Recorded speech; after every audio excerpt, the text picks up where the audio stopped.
Je suis la maman d'Esther, la petite qui a été violée au PK12 au Rail.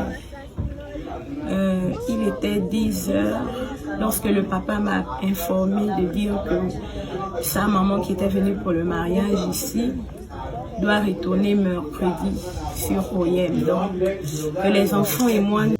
Bienvenue sur Alexander Inches. Sur cette chaîne, on parle d'actualité, on parle des faits divers, des choses qui se trouvent sur Internet et on donne notre point de vue. Donc, si vous êtes nouveau sur la chaîne, je vous prie d'abord de vous abonner et de cliquer sur la cloche de notification pour ne plus manquer de nos prochaines vidéos si ce genre de contenu vous intéresse. Avant de commencer toute chose, je vous prie de regarder la vidéo jusqu'à la fin parce que le message qui est contenu à l'intérieur de cette vidéo, il est vraiment très crucial. Donc, regardez jusqu'à la fin.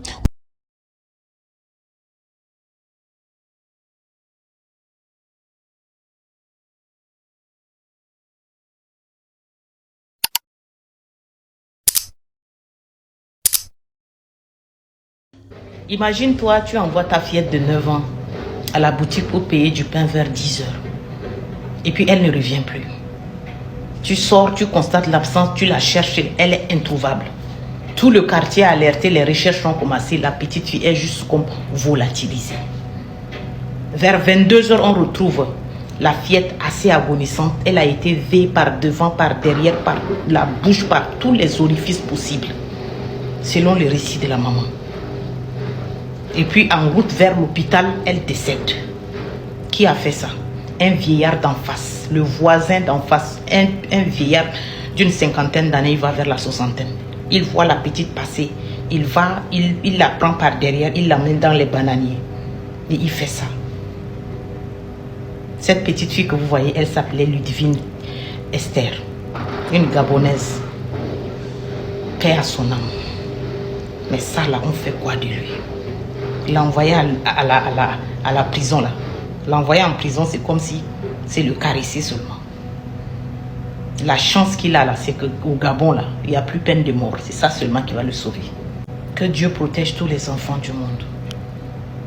Aujourd'hui, il n'en est plus comme avant où on pouvait sortir, jouer chez les voisins, revenir comme si tout le quartier nous élevait là. Ce n'est plus le moment. Plus. Justice pour cette petite fille. Que les autorités gabonaises puissent se pencher sur ce lot là pour donner justice à la maman. Que Dieu protège tous les enfants. Soyons vigilants. Shalom.